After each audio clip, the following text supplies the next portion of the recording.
Hello, everyone. Now we're getting into the information that really interests people in this course, which is the computer itself. Now, before we look at the computer that everybody thinks of, which is a PC desktop machine or a notebook laptop type situation, we want to take a look at a broader sense of a computer and take a look at what a CPU does. Central processing unit. The CPU, that term, central processing unit, should indicate to you that there's more processing units within the computer than just the CPU. Otherwise, why would they call it the central processing unit? Well, the CPU is made up of two things. Well, three things, because it's usually got some registers. They're not showing that here. But anyway, the ALU, which is an arithmetic logic unit, performs mathematical, logical, and decision operations. And then the CU, the control unit, that directs the processor's operations. So a control unit saying this, do this, here, do that, do that. And the actual arithmetic logic unit that's solving problems and solving algorithms and displaying results, which are, for instance, moving the mouse around the screen, that kind of thing. So in one machine cycle, in 1 hertz, what's going to happen here? Well, first step is to fetch the instruction from memory. So basically a program is running and it's like, okay, it needs this instruction. So let me go ahead and get the instruction from main memory or from its own registers. So when it talks about main memory, it's usually talking about the memory in the system, like you have 8 gigs of RAM, that kind of thing. But there are registers on the CPU, and that may be stored right here on the CPU, makes it very quick. So then the step 2, it's going to decode the instructions into the commands needed. Then it's going to execute the commands. What are those commands asking us to do? And then it's going to store the results back into the registry or back into main memory. And it's going to do this over and over and over and over and over and over again. So how fast it can do that is kind of important. That's what's happening all the time. Now you can also extrapolate and say, well, what is a GPU doing? Well, it's doing the same thing, but it's doing it just for graphics. What is a sound processor doing? Well, it's the same thing, but just for sound. Right, so the CPU is the main bottleneck of the computer, or the main speed thing of the computer. But as any of you that are PC gamers know, that GPU is really, really, really important. As a matter of fact, when you look at the consoles, when you look at Sony PlayStation or Xbox or even the Nintendo Switch, that kind of stuff, right? The graphics processor is just as important and can limit things heavily if it doesn't have the right kind of graphics, right, processing ability. As a matter of fact, my son was given a computer, which was very nice of the person to do. And really the system is not that awesome. It's really not that awesome. But the graphics card in it was super awesome. And it has no problem doing VR type work because of the graphics processor, not because of the CPU. So these concepts for the central processing unit can be extrapolated out and say, well, the GPU is going to follow the same kind of thing just for graphics. So we need to kind of understand that this is happening over and over again. And then the other key component we need to understand is that we have computers out there that we don't call computers. For instance, a printer. These days, a home printer is doing quite a bit. It has obviously a CPU in it, and that's what I'm trying to point out. It has RAM in it because it's going to have to do one particular thing over and over again, which is processing a print. So it'll have a network interface card, usually a Wi-Fi these days. It'll have a CPU that's running a small OS that will just handle prints, right? And a lot of times it'll actually have a little web server. Can you believe that? Yeah, you set that up with IP and then you can access it through your browser and it shows you the printer status. Home printers do that a lot. It's just like a basic fact. So it's important to realize that projectors, TVs, smart devices all have computers in them. And learning the basics of, hey, this is what's on a PC is teaching you, hey, a phone has those same things in it. A tablet has those same things. These days, smart lights have those same things in it. They're just not as upgradable or accessible. But the process that we have to do over and over again within a computer does not change. So it can be a very small computer that's just doing switching, right? It's just doing switching and sending network traffic where it needs to go. Still got to have a CPU. It's still got to have RAM. It still has a board that everything's plugged into. It still has a power supply. It does not have a GPU. It has a ton of NICs, and it's got a way to cool it, right? So these components become important in understanding technology across the board, because how we deal with computers is this way.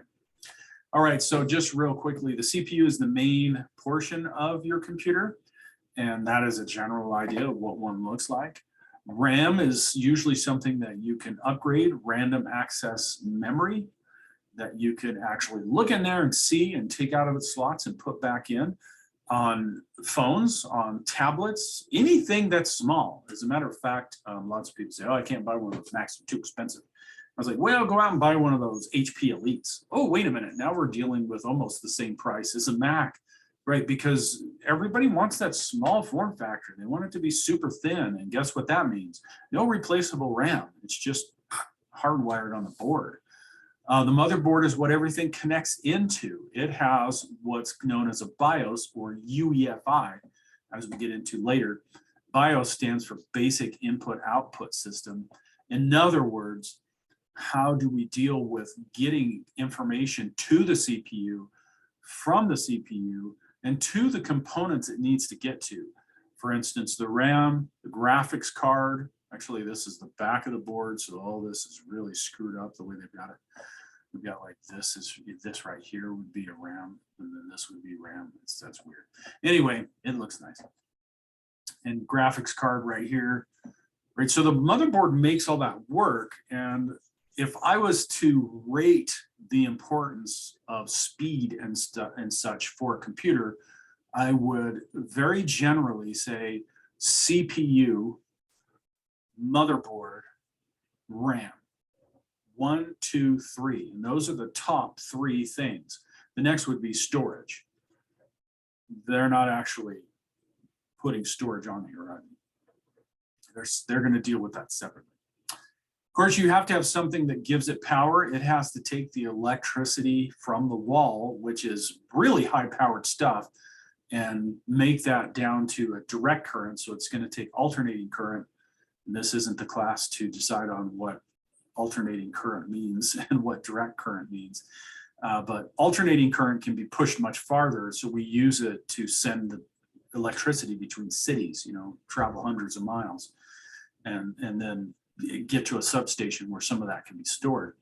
That's alternating current. Our electronic devices cannot handle our alternating current. They run on a lot less power. And so the power supply reduces the AC power down to DC power, which, that's what you charge your phones with, and that's direct current. Alternating current means it's just alternating the current between the 2 lines.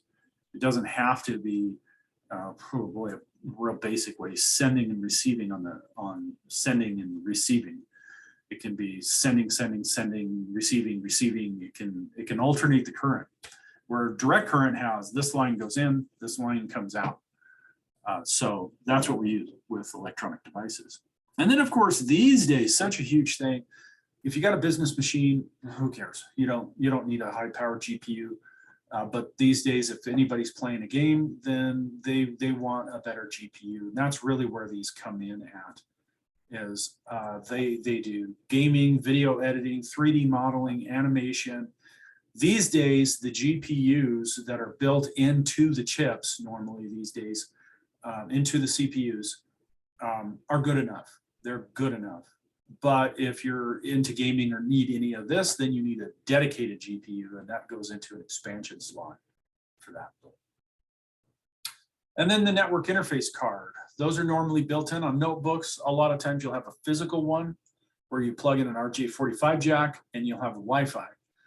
On the desktop computers, it's kind of reversed. If you have both, it often will be Wi-Fi first and then an RJ45 jack. And so it really kind of depends on the system. Some systems won't come with them at all, but Wi-Fi is becoming the standard across everything. Notebooks will always have Wi-Fi, and desktops will always have, not always, but usually will have a physical plug-in. A little more information. Why? Well, because a physical plug is always faster. That's something we talk about in networking. So a desktop machine that's really not that mobile, they'll prefer to put in that RJ45 jack. And then if you want Wi-Fi, you can get a board with that on there.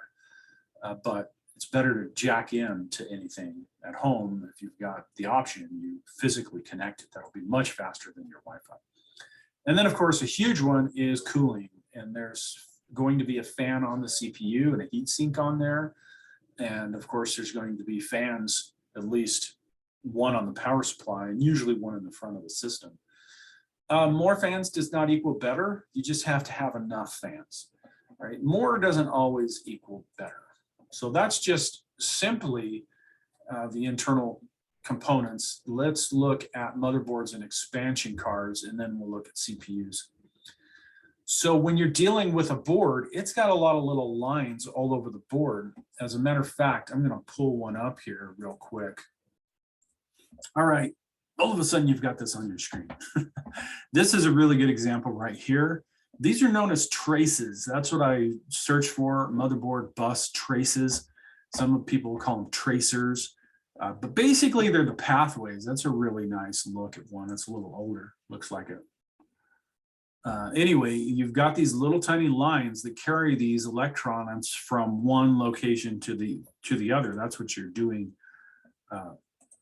electronically, right? And these are often, you can see them on the front side of the board, or you can see them on the back side. Often on the back side, they're easier to see.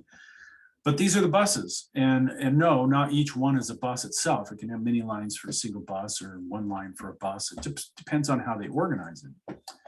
In any case, what I'm trying to show you is that the motherboard is the connector for everything.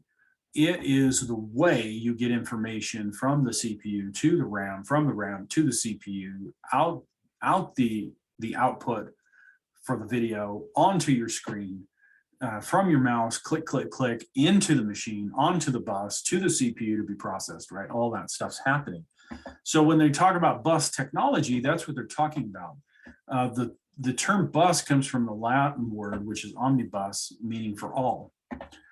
So we think of a school bus, we think of a bus traveling between cities, and that's, you know, there's a correlation there, but not as much as the buses that are available on each computer. And so when you look at this, right, you've got a bus for the power. Each component, it needs the electricity. If you're going to have an SSD that's storing your data, you're going to have to get power to that SSD. The other one is a data bus. Now, these two concepts are really, really important. When I have students in class, so if you're in class in person, then this is what we'll be doing most of the days we meet. Once we're through this information, we'll be setting up a computer and tearing down a computer and working with storage and doing all that. And if you're taking it all online, all this stuff's there for you to do it. You're not penalized for not doing it. In other words, they're the kind of the enrichment activities that people want to do. And you can find an old computer. I mean, you can just buy a cheap computer and do the labs, or you can come in. Right? So even if you're taking it online, you can say, hey, McBride, when are you guys taking the computer apart? And I'll say this date, come on in. Right? Just try to work with you however we can. Anyway, back to the concept. Here's the big thing. I have students that will not get this, and it's like, okay, now it's time to set up your computer. So go ahead and take everything out of it, put it all back in. Let's see if the power's on. And they're like, it's not booting to the hard drive. It's not booting to the hard drive. And usually I'll look on there and it won't have the data channel connected. Or they'll have the data channel connected and they won't have the power connected. Each component requires electricity, a bus that will provide power, and a bus that will be used for the data. So on the component, an SSD, there's a connector for the power and there's a connector for the data. And we should understand that. If we're plugging in something that's external to it, we need both of those. We need both. That's why some of those external hard drives, when they're big, have a power cord that goes to the wall. That's its bus for the power. And then the data is actually the USB, right? Memory location, major component on the system, gotta have memory, have to have it. So where are those chips put into, as some students would say, where are those DIMMs put into? Where's the location? And of course, there's a bus for taking that information back and forth. And then clock timing. It has a clock mechanism often performed by the CPU, and that synchronizes those components if they're all synchronous instead of asynchronous. Asynchronous means not really synchronized. Synchronous means synchronized. All right, so throughout the years, we've had a lot of different ports or expansion slots that you can go with, and I'm just going to mention the PCI, which is there, and we now have basically a little mini connector for PCIs usually, and those are usually a PCI Express. A lot of them are. And this is a PCI Express becomes also the place to plug in your graphics.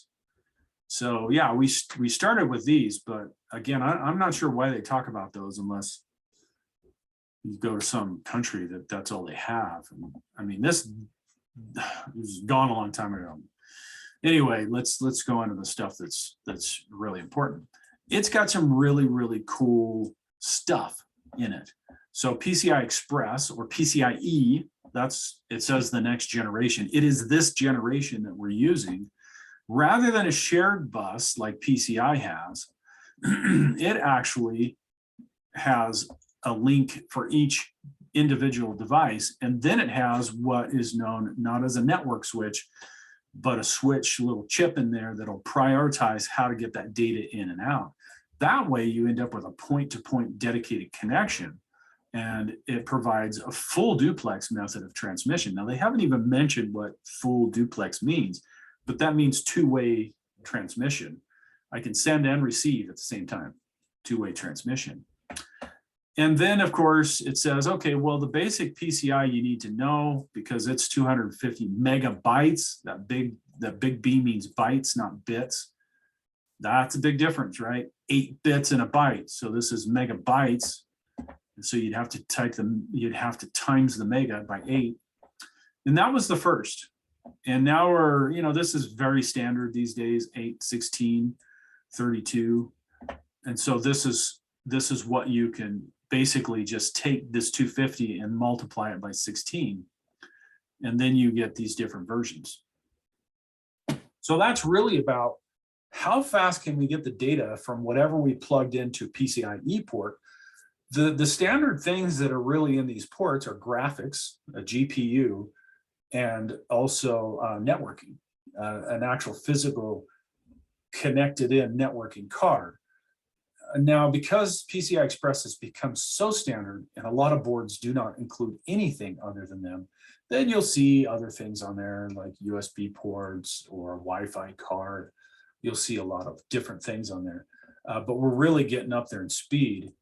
And so it can handle that. Remember, not sharing the same bus, but having individual buses all running at that speed really provides a lot of power. So this kind of bus that they're talking about, we see in expansion cards, which is what I've been talking about. And of course, they list out different expansion cards. I actually show you, this would be,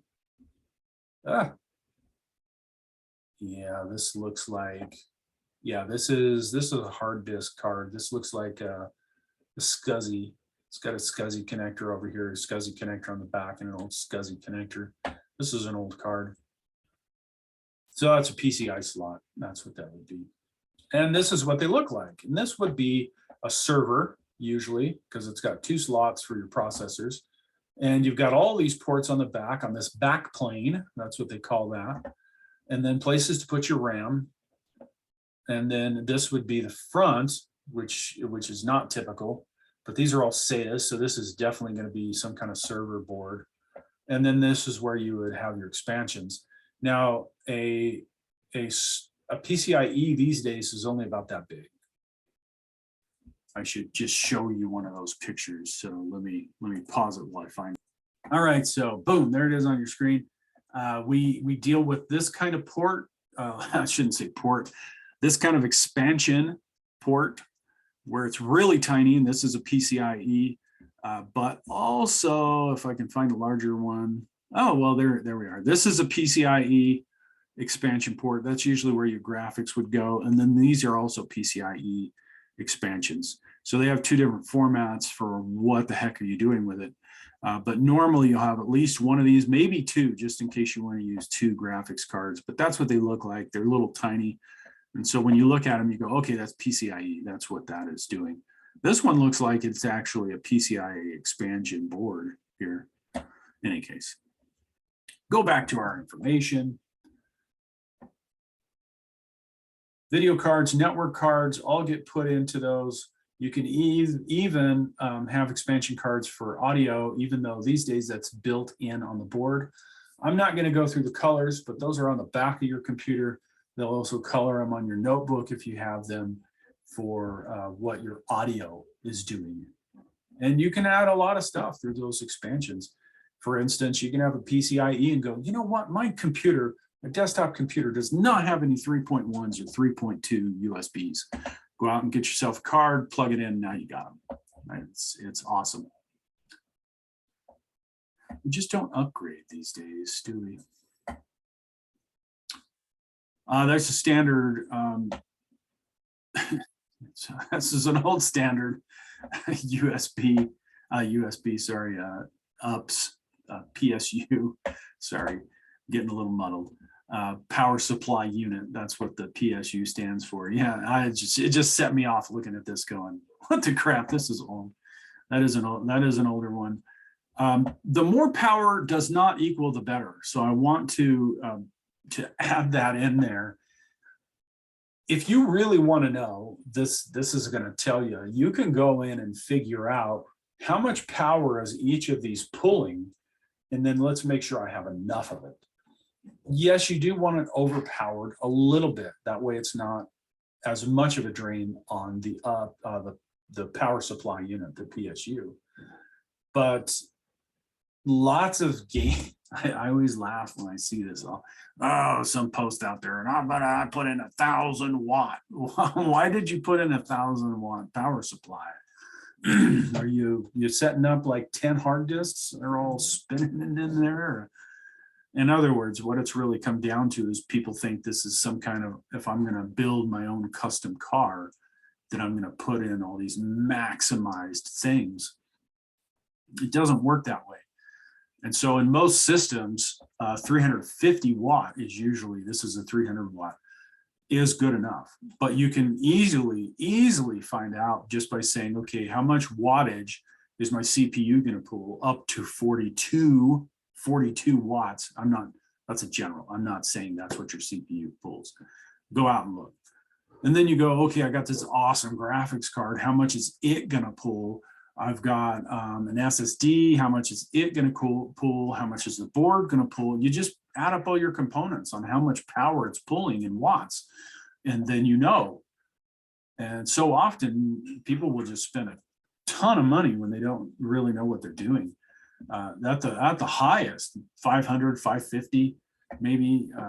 Again, you really have to look. I usually buy around the 500 and 550 because I want my power supplies to last a little longer. They're not working too hard to actually provide the wattage. A bigger thing is the ATX specification. ATX is basically, it is a specification that you need to look for. Boards will be ATX. Power supply units will say ATX. It's a way of making sure physically all your components are going to stick together, that they'll all physically work together. So when you think of ATX and you see ATX on there, you won't see it on RAM, you won't see it on stuff like that. But being able to say, oh, I've got an ATX board means that it'll fit an ATX case, which means it'll use ATX power supply units. And then you can have micro and mini ATX. Well, as long as it says ATX, then your power supply is going to be good for you. All right, so cooling, there will, as I said, be a heat sink on the CPU. That heat sink needs to be there. Some of the CPUs these days will actually auto kick off when it ramps in temperature too high. but you can't trust that. What I'm saying is if I had a student put a CPU into the board and not put the heatsink on and kick the power on, it's probably just killed the CPU and it will no longer function. Even if they went, oh dang, and pulled the cord out right away, it's too much for the CPU. The heatsink has to be on there because it transfers the heat very, very well off of the CPU. If you didn't have a fan on it, that's not as dangerous, because what will happen is the CPU will ramp up, hit a temperature and knock off. It'll just go, boom, I'm done working because I'm too hot. And then it'll come back on and do the same thing over again. Without the heatsink, that happens so fast, it just kills the CPU. So the heatsink has to be sitting on there, and it usually has fans on it. So we're going to just take a look at a CPU heatsink right there. And that's what it looks like. So the heatsink is not that fan. That's the fan. This is the heatsink. There's a premium model there for you. So basically what it's doing is this will have a central core running up through it. Let's see if this shows it. No, it doesn't. Actually, it's got 4, right? So these are usually solid. You may look at them and say, oh, there's probably some liquid in there. It's not. These will be solid. If they're super, super nice, they'll have a copper core. And that will go, looks like there's 8 of them going down each side. What it's connected to here is this heat sink sitting right on top. This whole thing's a heat sink, but this metal sitting right on top. This thing just gets super heated, super fast, and it runs that heat up the pipe. And so it just dissipates it up the pipe, and then it runs it out across the surface of those. These are called the fins of the CPU. And so it runs it across those fins going out. And then the fan, of course, is going to pull the air through it. So that fan should be on the back side of it, should be pulling that air through. It could be pushing it, but it should be pulling it. That's just one example of one of those. My picture's actually in the way. Amazon's like, buy now. Oh, it's like $54. Do you need something that good? No, you don't need something that good. If you were overclocking things, that would help you out. And just a note on overclocking, I'll mention this again, it's not worth it. If you could double the CPU speed, sweet. If you could even get a third more power, sweet. Usually people are getting 10%, maybe 12%. That's not even a second that you would see normally. This is a very typical one. This is very typical CPU heatsink. So there it is, and then it's got a fan on top. This looks like it's probably for, well, it doesn't matter, but I like those screw-in types. They're really nice. There's the bottom. So right here is going to have some paste either on it or the CPU, or some silver that you'll have to put on there. Yeah, this is for an LGA socket. So these are for Intel sockets. And then this sits right on the processor and takes the heat from the processor, sends it out, and then the fins absorb that as well, and then the fan takes it off of that heat sink. Enough about heat sinks, but they're cool, right? Anyway, there's fins that they talked about, and then the air cooling. Lots of components don't need a fan, right? They'll just have the heat sink sitting on there, and then the fan for the case is what is going to pull it out. And then, yeah, there's water cooling, and there's active liquid cooling, and that often will just have the pipes coming out from them. Let's see, CPU heat sink.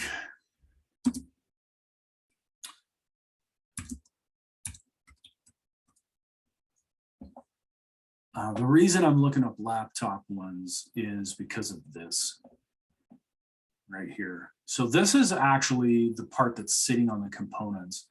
And notice this is copper. So this is not a liquid filled, but a liquid filled often will look exactly like this, except it doesn't have these thin copper.